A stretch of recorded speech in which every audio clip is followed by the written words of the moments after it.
আল্লাহর হাবিব সাল্লাম একবার একটা যুদ্ধ থেকে ফেরার পথে মরুভূমির মাঝখানে সেনাবাহিনীকে থামিয়ে বিশ্রামের ঘোষণা দিলেন যে তোমরা একটু বিশ্রাম নাও। তো উনি একটা গাছের নিচে বিশ্রামের জন্য গেলেন এবং সেখানে গাছের ডালে ওনার তলোয়ারটা ঝুলিয়ে রাখলেন, ঝুলিয়ে বিশ্রাম নিতে লাগলেন, ঘুমিয়ে পড়লেন। হঠাৎ এক বেদুইন এসে রাসূল সাল্লাল্লাহু আলাইহি ওয়াসাল্লামের এই কোষবদ্ধ তলোয়ারটা কোষমুক্ত করে এরকম হাতে নিল। রাসূল সাল্লাল্লাহু আলাইহি ওয়াসাল্লাম ঘুম থেকে জেগে উঠলেন। এবার বেদুইন বলতে আরম্ভ করলো, মাইয়ামনাউকা মিন্নি, এই মুহাম্মদ তোমাকে এবার কে বাঁচাবে বলো, এই তো আমার হাতে তলোয়ার, কে বাঁচাবে? সাথে সাথেই আল্লাহর হাবিব সাল্লাল্লাহু আলাইহি ওয়া আলিহি ওয়াসাল্লাম উনি উত্তরে বললেন আল্লাহ। উত্তরে কি বললেন? কোনো চিন্তা ভাবনা নাই যে ওরে আঘাত করা যায় কিনা পাল্টা, বা কোনোভাবে ওর কনফিডেন্স ডাউন করা যায় কিনা, এদিক সেদিক কারো সাপোর্ট চাওয়া যায় কিনা, কোনো দিকে না তাকিয়ে কি বললেন? আল্লাহ। সব সময় তিনি আল্লাহ কেন্দ্রিক ছিলেন। এটাকে বলে গড সেন্ট্রিক মাইন্ডসেট। যে কোনো পরিস্থিতিতে তিনি আল্লাহ যে আমার সাথে আছেন এটা কল্পনা করতেন। এবং সুনানে আবু দাউদের একটি বর্ণনা এসেছে, রাসূল সাল্লাল্লাহু আলাইহি ওয়াসাল্লাম কান নবী সাল্লাল্লাহু আলাইহি ওয়াসাল্লাম ইযা হাযাবাহু আমরুন সাল্লা, তাকে যখন কোনো জিনিস বিচলিত করত তিনি জায়নামাজের মুসল্লায় দাঁড়িয়ে যেতেন, সালাতের জন্য দাঁড়িয়ে যেতেন। বিপদে পড়লেই আল্লাহর কাছে সেটা সঁপে দিতেন, শেয়ার করতেন।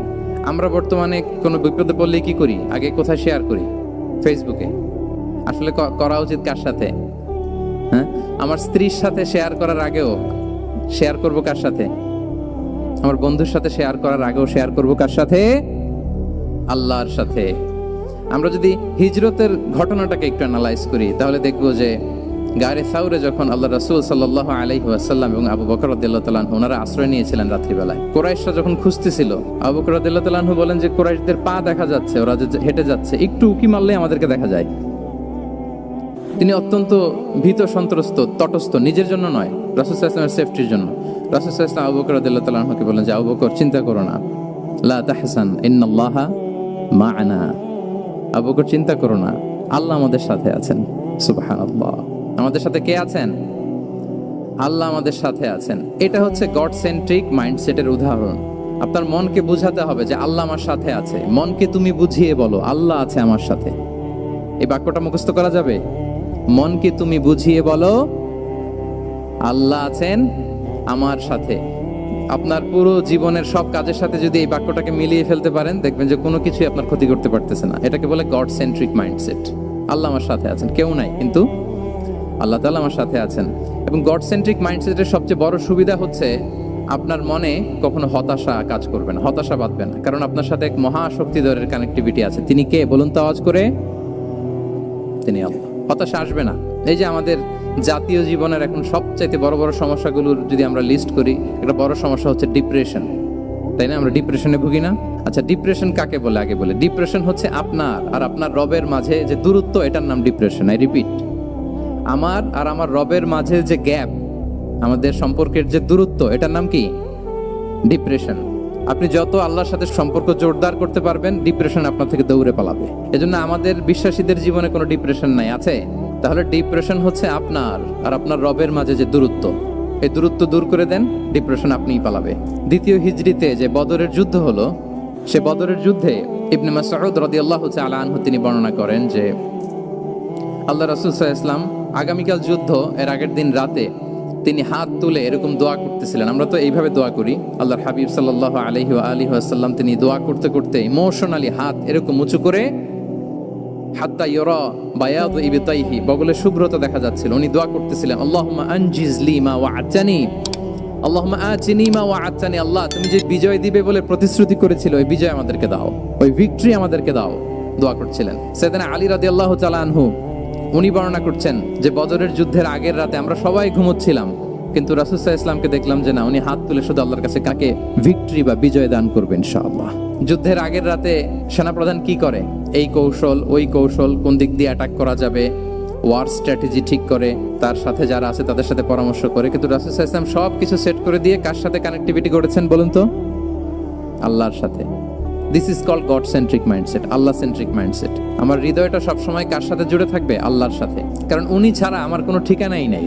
তাহলে এই মেন্টালিটি যদি আমরা ধারণ করতে পারি, এটাকে বলে গড সেন্ট্রিক মাইন্ডসেট। তাহলে রাসূলুল্লাহ সাল্লাল্লাহু আলাইহি ওয়া আলিহি ওয়াসাল্লামের যে 12টা মাইন্ডসেটের কথা আমরা বলেছি, তার প্রথমটা হচ্ছে গড সেন্ট্রিক। আল্লাহ তাআলা আমাদেরকে গড সেন্ট্রিক মাইন্ডসেট দান করুক। আমরা যে কোনো পরিস্থিতিতে যেভাবেই থাকি না কেন, আমরা বিপদে আপদে সবসময় ভরসা রাখবো কার উপর? এটাই হচ্ছে গড সেন্ট্রিক বা আল্লাহ সেন্ট্রিক মাইন্ডসেট। আচ্ছা, 2 নাম্বার মাইন্ডসেট হচ্ছে ভিশন ওরিয়েন্টেড মাইন্ডসেট।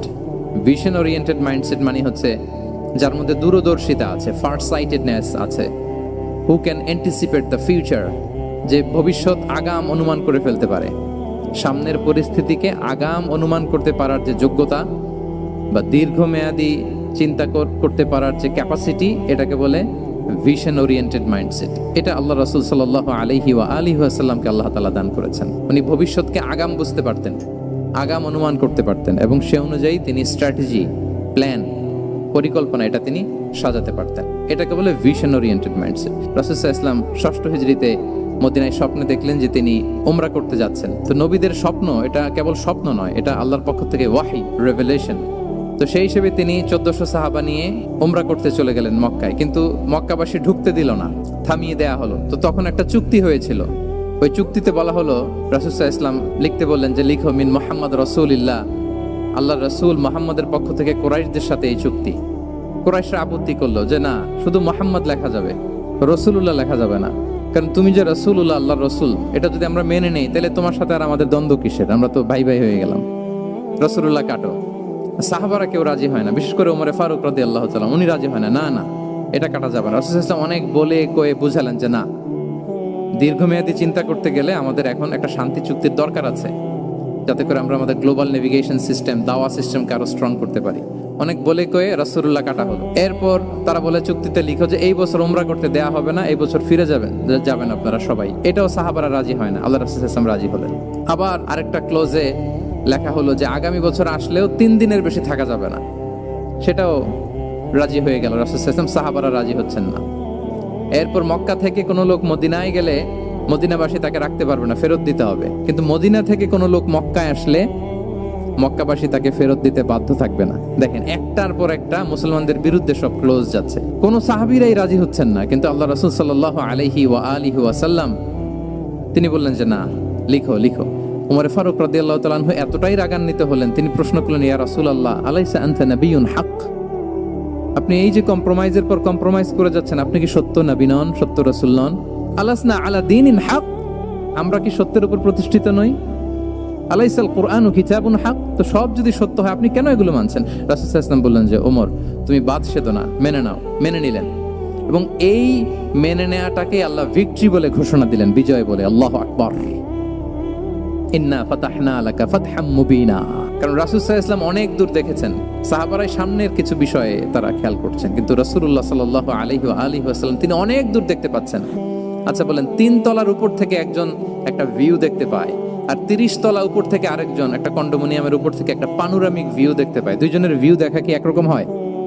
বলে পার্ক না করলে সিতে যেতেন। এইভাবে তিনি কাজ করতেন। তাহলে এটা হচ্ছে বেসিকলি ভিশন ওরিয়েন্টেড মাইন্ডসেটের অধিকারী যারা, তারা এটা করে, যারা ফিউচারকে অ্যান্টিসিপেট করতে পারে, আগাম অনুভব করতে পারে যে কি হতে পারে সামনে। এই যে বাংলাদেশের বিভিন্ন প্ল্যান, পরিকল্পনায় আমরা দেখা যায় যে এখান দিয়ে একটা ব্রিজ করে পরে ভাঙতে হয়, রাস্তা একটা তৈরির পরে ভাঙতে হয়, কোথায় এক টানেল হয়ে আছে, প্রতি মাসে মাসে এখন লস হয়, তারপর 1 ঘন্টা বৃষ্টি হলে পুরো ঢাকা শহর এটা বন্যা হয়ে যায়। এগুলো হচ্ছে একাধিক প্ল্যান না থাকা, ভিশনারি অ্যাটিটিউডের অধিকারী না হওয়ার কারণে এই ঝামেলাগুলো আমাদের হচ্ছে। তো প্রফেটিক সিরার এই প্রফেটিক মাইন্ডসেট থেকে আমাদের নেয়ার বিষয় হচ্ছে এটা, যে আমাদেরকে ভিশনারি অ্যাটিটিউডের হতে হবে। রাসূল সাল্লাল্লাহু আলাইহি ওয়াসাল্লাম ভিশন ওরিয়েন্টেড মেন্টালিটির ছিলেন। আগাম, আজ থেকে 50 বছর পরে বাংলাদেশে কি ক্রাইসিস হতে পারে, আজ থেকে ঠিক 100 বছর পরে বাংলাদেশে কি হতে পারে, ওই রোড ম্যাপকে সামনে রেখে আমাদেরকে প্ল্যান করতে হবে। এটাকে বলে ভিশন ওরিয়েন্টেড মাইন্ডসেটের অধিকারী হওয়া, এবং আপনার কমন সেন্স একসাথে হইলে ওটা উইজডম হয়ে যায়। রাসূল সাল্লাল্লাহু আলাইহি ওয়াসাল্লাম ছিলেন প্রজ্ঞায় সমৃদ্ধ এক মননের অধিকারী, ওনার সব কিছুতেই প্রজ্ঞা ছিল। উইজডম ইন গিভিং অ্যাডভাইস, উপদেশ দেওয়ার সময় ছিল। উইজডম ইন পলিসি মেকিং এর সময় সেখানে প্রজ্ঞা ছিল। Wisdom in action, strategic plan, কোনো স্ট্র্যাটেজিক প্ল্যানের ক্ষেত্রে প্রজ্ঞা ছিল।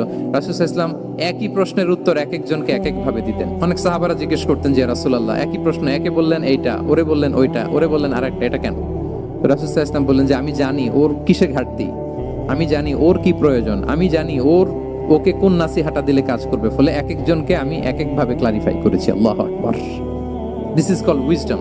আচ্ছা, উইজডম, রাসূল সাল্লাল্লাহু আলাইহি ওয়াসাল্লাম যে উইজডম ড্রিভেন মাইন্ডসেটের অধিকারী ছিলেন, এটার কয়েকটা এক্সাম্পল আমরা সিরাত থেকে দেখি। মক্কা বিজয় হয়েছে কত হিজরিতে?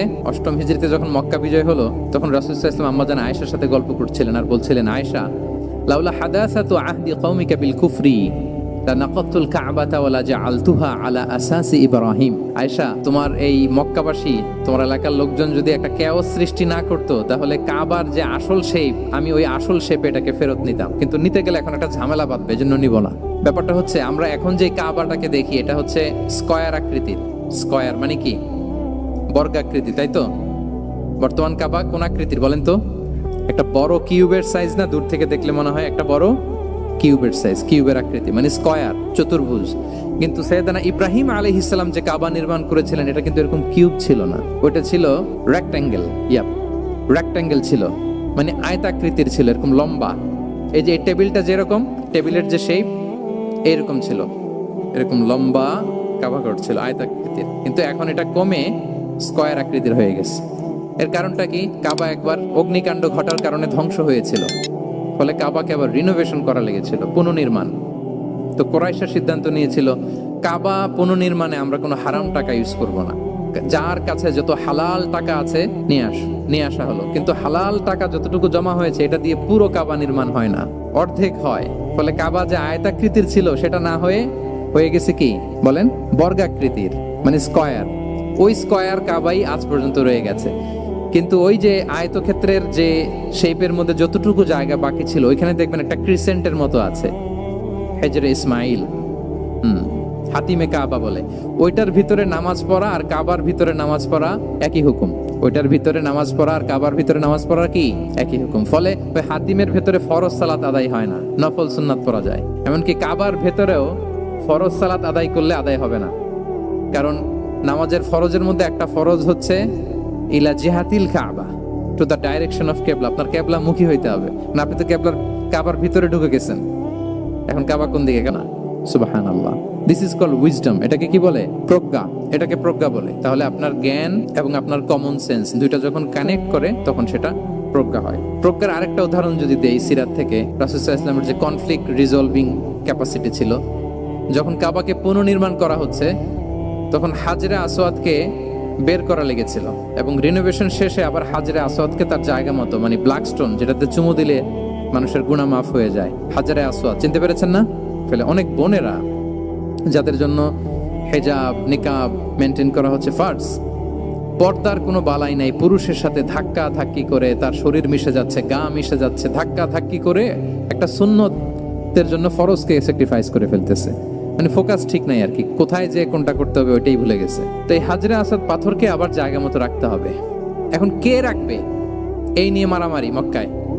বড় বড় 4টা গোত্র বলে, এই গোত্র বলে আমি রাখবো, এই গোত্র বলে আমি রাখবো, আরেক গোত্র বলে রক্তের গঙ্গা বইয়ে দেবো মক্কায়, কিন্তু এই সম্মান অন্যকে নিচে দিব না, কারণ ইটস ভেরি প্রেস্টিজিয়াস ইস্যু। যা আমাদের গোত্র এই ব্ল্যাক স্টোন হাজরে আসওয়াদকে নিয়ে জায়গা মতো রেখেছে, এটা কাউকে দিব না। তো সবাই যখন মারমুখী, তখন আল্লাহ রাসূল সাল্লাল্লাহু আলাইহি ওয়া আলিহি ওয়াসাল্লাম তিনি সমাধান দিলেন যে মারামারির দরকার নাই, একটা চাদর নিয়ে আসো। নিয়ে আসা হলো।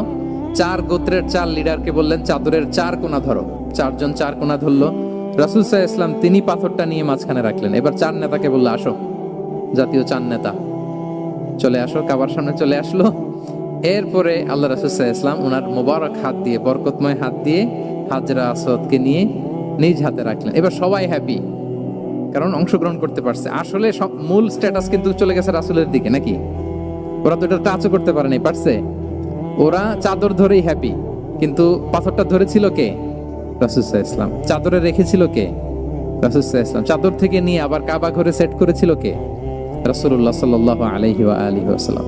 এভাবে উনি কনফ্লিক্ট রিজলভ করতেন থ্রু হিজ উইজডম, ওনার প্রজ্ঞার মধ্য দিয়ে। আমরা যদি তায়েফের ঘটনা দেখি, রক্তাক্ত হয়েছেন, পাহাড় রক্ষী ফেরেশতারা এসে বলেছে, রাসূলুল্লাহ জাস্ট অর্ডার করেন, আমরা কোলাপস করব এমন ভাবে the entire Taif city will be collapsed, একেবারে স্ম্যাশ করে দিব, পাউডার হয়ে যাবে। রাসূল সাল্লাল্লাহু আলাইহি ওয়াসাল্লাম বললেন, না, বাল আরজু আন ইউখরিজাল্লাহু মিন আসলাবিহিম মান ইয়াবুদুল্লাহা ওয়াহদাহু ওয়া লা ইউশরিকু বিহি শাইআ। তিনি বললেন, না, ওদেরকে ধ্বংস করে দিও না, ওদেরকে ধ্বংস করলে লা ইলাহা পড়বে কে? সুবহানাল্লাহ। কি উইজডম ড্রিভেন ছিলেন উনি। উনি বলেন যে আমি আশা করি, প্রত্যাশা রাখি, দোয়া করি যে ওরা আমাকে প্রত্যাখ্যান করেছে, কিন্তু ওদের যে নেক্সট জেনারেশন, ওরা সাক্ষী দেবে আশহাদু আল্লাহ ইলাহা ইল্লাল্লাহ ওয়া আশহাদু আন্না মুহাম্মাদার রাসূলুল্লাহ। এবং তাই হয়েছে। এখন তায়েফে যান, চারদিক থেকে আল্লাহু আকবার ধ্বনিতে মুখরিত তায়েফ। এবং এত চমৎকার শহর, এটা একটা ট্যুরিস্ট ডেস্টিনেশন হয়ে গেছে। সৌদি আরবিয়াতে যারা যায়, তায়েফ না গেলে লোকদের ভালো লাগে না। ঠান্ডা, সবুজ শ্যামল, রেইনফল হয়, ফলমূল পাওয়া যায়। আব্দুল্লাহ ইবনে আব্বাস রাদিয়াল্লাহু তাআলা আনহুর স্মৃতিধন্য মসজিদ আছে, অনেকগুলো ইউনিভার্সিটি আছে, ইসলামিক ইনস্টিটিউশন আছে। এই যে নয়নাভিরাম তায়েফ, এটা রাসূল সাল্লাল্লাহু আলাইহি ওয়াসাল্লামের উইজডমের ফসল। ওই দিন যদি রাগের চোটে বলতো যে হ্যাঁ দাও, স্ম্যাশ করে দাও, তাইলে এই যে যারা শাহাদা পড়েছে, মুসলিম হয়েছে, এটা কিন্তু হতো না। তাহলে এটা হচ্ছে রাসূল সাল্লাল্লাহু আলাইহি ওয়াসাল্লামের প্রজ্ঞার একটা উদাহরণ। রাসূল সাল্লাল্লাহু আলাইহি ওয়াসাল্লাম যখন আকাবার দ্বিতীয় শপথ করে ফেললেন ইয়াসরিববাসীর সাথে, তখনও মদিনা হয়নি। তো তখন মদিনাবাসী বলল যে রাসূলুল্লাহ, আপনি তো এখনো হিজরত করবেন না, তো আমাদেরকে কোরআন শিখাবে কে, সালাত শিখাবে কে? আপনি একজন দায়ী পাঠান, আমাদের সাথে একজন টিচার দেন। রাসূল সাল্লাল্লাহু আলাইহি ওয়াসাল্লাম তখনও মদিনাতে হিজরতে যাননি, আমাদের সাথে একজন দায়ী পাঠাবেন। তো রাসূল সাল্লাল্লাহু আলাইহি ওয়াসাল্লাম একজনকে দায়ী হিসেবে উনি মক্কার কোনো রাস্তা দিয়ে হেঁটে গেলে লোকজন বুঝতো এই রাস্তা দিয়ে কিছুক্ষণ আগে হেঁটে গিয়েছে মুসআব ইবনে উমাইর। সুবহানাল্লাহ। আমরা বাংলায় বলি না যে আগে দর্শনদারি পরে গুণবিচারী? এই কথাটার সাথে পরিচিত আপনারা? আগে দর্শনদারি পরে গুণ বিচারী। আল্লাহ তাআলা এক একজনকে আমাদেরকে এক এক অবয়বে সৃষ্টি করেছেন। হুয়াল্লাযী ইউসাউবিরুকুম ফিল আরহামি কাইফা ইয়াশা। আল্লাহর একটা নাম হচ্ছে তিনি আল মুসাউবির, দ্য ডিজাইনার। মায়ের গর্ভে থাকতেই আমাদের কার চেহারা, কার কণ্ঠস্বর, কার স্কিন কালার, কে কিরকম হব, সব ফিক্স তিনি ঠিক করে দিয়েছেন। এটা আল্লাহর দেয়া। কিন্তু রাসূল সাল্লাল্লাহু আলাইহি ওয়াসাল্লামের উইজডমের ব্যাপার হচ্ছে তিনি আবু বকর রাদিয়াল্লাহু তাআলা আনহু, ওমর রাদিয়াল্লাহু তাআলা আনহু, ওসমান আলী, কাউকে চুজ না করে কাকে পাঠালেন? মুসআব ইবনে উমাইরকে। যে তাকে দেখলেই সবাই আগে পাগল হয়ে যায়, মানে ইমপ্রেস হয়ে যায়। হ্যাঁ, ফার্স্ট ইমপ্রেশনটা তার খুব ভালো, খুব ভালো। উনি মুসআব ইবনে উমাইরকে পাঠালেন এবং যেই প্ল্যান সেই কাজ। উনি যে পুরো মদিনা কাঁপায় ফেলছেন, মাশাআল্লাহ। মদিনার ঘরে ঘরে উনি ইসলামের বার্তা পৌঁছে দিয়েছেন। এবং স্বয়ং রাসূলুল্লাহ সাল্লাল্লাহু আলাইহি ওয়াসাল্লামের আগে তিনি মদিনাতে জুমার নামাজ পড়েছিলেন। কারণ জুমার বিধান আসছে, কিন্তু মক্কা এমন একটা ল্যান্ড যেখানে এখনো জুমা পড়া আবশ্যক হয় নাই, চারদিকে কুফর বেষ্টিত। তো রাসূল সাল্লাল্লাহু আলাইহি ওয়াসাল্লাম লোক পাঠিয়েছেন যে জুমার বিধান এসছে, মুসাব তুমি কিন্তু মদিনায় যারা আছে তাদেরকে নিয়ে জুমা পড়ে ফেলো। তো মুসাব রাদিয়াল্লাহু তাআলা আনহু স্বয়ং রাসূলুল্লাহ সাল্লাল্লাহু আলাইহি ওয়াসাল্লামের আগে রাসূল সাল্লাল্লাহু আলাইহি ওয়াসাল্লামের পারমিশন নিয়ে মদিনাতে জুমা কায়েম করে ফেলছে। সুবহানাল্লাহি ওয়া বিহামদিহি। দেখেন, উইজডম ড্রিভেন পার্সোনালিটির অধিকারী ছিলেন, প্রজ্ঞার অধিকারী ছিলেন। অন্য কাউকে পাঠাননি। কাকে পাঠিয়েছেন? মুসআব ইবনে উমাইর। তাহলে উনি যেই কাজটাই করতেন, যেটা বলতেন, যেটাতে এঙ্গেজ হতেন, এর নেপথ্যে প্রজ্ঞা ছিল। কি ছিল ভাই? উইজডম ছিল। আল্লাহ যেন সেই উইজডম আমাদেরকে দান করেন, আল্লাহ যেন সেই প্রজ্ঞা দিয়ে আমাদেরকে সমৃদ্ধ করেন। আমরা সবাই পড়ি আমিন। রাসূল সাল্লাল্লাহু আলাইহি ওয়াসাল্লাম সংস্কারবাদী ছিলেন আর কি। ভুলভাল দেখলে রিফর্ম করতেন, ইসলাহ করতেন। রাসূল সাল্লাল্লাহু আলাইহি ওয়াসাল্লামের কিন্তু এই রিফর্ম সেন্ট্রিক মাইন্ডসেট ছিল। অন্যায় দেখলে, ভুলভাল দেখলে, অসঙ্গতি দেখলে, ইনকনসিস্টেন্সি দেখলে শুধরে দিতেন। শুদ্ধাচার অভিযান চালিয়েছেন মক্কাতেও মদিনাতেও, রিফর্ম করতেন। সব খারাপকে তিনি ভালো দিয়ে পরিবর্তন করে দিতেন। রাসূল সাল্লাল্লাহু আলাইহি ওয়াসাল্লামের একটা আদত বা হ্যাবিট ছিল, তিনি কোনো ব্যক্তির বা কোনো স্থানের কোনো বাজে নাম বা খারাপ নাম দেখলে ওটা ভালো নামে চেঞ্জ করে দিতেন। মক্কা থেকে মদিনায় হিজরতের আগে মদিনার নাম ছিল ইয়াসরিব। কি ছিল? ইয়াসরিব মানে হচ্ছে প্রতিশোধ বা নিন্দা বা ক্ষোভ বা ভর্ৎসনা, সবগুলোই খুব বাজে মিনিং ডিনোট করে। রাসূল সাল্লাল্লাহু আলাইহি ওয়াসাল্লাম বললেন, আমি যেই শহরে হিজরত করব এই শহরের নাম ক্ষোভ, এই শহরের নাম হিংসা, এটা হইতে পারে? বলেন। রাহমাতাল লিল আলামিন। উনি শহরের নাম চেঞ্জ করে দিলেন। উনি শহরের নাম দিলেন মদিনাতুন নবী। কি দিলেন? মদিনাতুন নবী অথবা তাবা, তাইবা চেঞ্জ করে দিলেন, পরিবর্তন করে দিলেন। এক এলাকায় যে বিষ্ণু ইসলাম দেখলেন যে গাছপালা হয় না, উনি বললেন মাসমুহাদিহিল আরদ, এই জায়গার নাম কি? সবাই বলে ইসমুহা গাদেরা। গাদেরা মানে হচ্ছে মাকান লা নাবাতা ফিহি ওয়ালা শাজার, এমন জায়গা যেখানে ঘাস লতাপাতা কিছুই জন্মায় না। রাসূল সাল্লাল্লাহু আলাইহি ওয়াসাল্লাম বললেন, এই জন্যই তো ঘাস জন্মায় না, নাম তো রাখছো খুব বাজে একটা নাম। রাসূল সাল্লাল্লাহু আলাইহি ওয়াসাল্লাম বললেন, আজ থেকে এলাকার নাম গাদেরা নয়, এলাকার নাম আজকে থেকে খাদেরা। কি নাম? খাদেরা মানে কি বলেন? সবুজ, গ্রিন, এভারগ্রিন, সবুজ শ্যামল। এবং রাসূল সাল্লাল্লাহু আলাইহি ওয়াসাল্লাম যখন গ্রিন ল্যান্ড নাম দিয়ে দিলেন, এরপর থেকে সবুজ শ্যামল করে আল্লাহ জায়গাটাকে বরকতময় করে দিলেন। Changing names. এক সুন্দরী নারীকে বললেন মাসমুকি, কি নাম? বলে আসিয়া। আসিয়া মানে অবাধ্য। রাসূল সাল্লাল্লাহু আলাইহি ওয়াসাল্লাম বললেন, তুমি এত সুন্দরী, you are a beautiful lady, আর কি বাজে একটা নাম রেখেছো আসিয়া। তুমি আসিয়া কেন হবে? আজকে থেকে তোমার নাম জামিলা, মানে তুমি সুন্দরী, রূপবতী। সুবহানাল্লাহ, সুন্দর একটা নাম দিয়ে দিলেন। এক সাহাবীর নাম ছিল হাসান। হাসান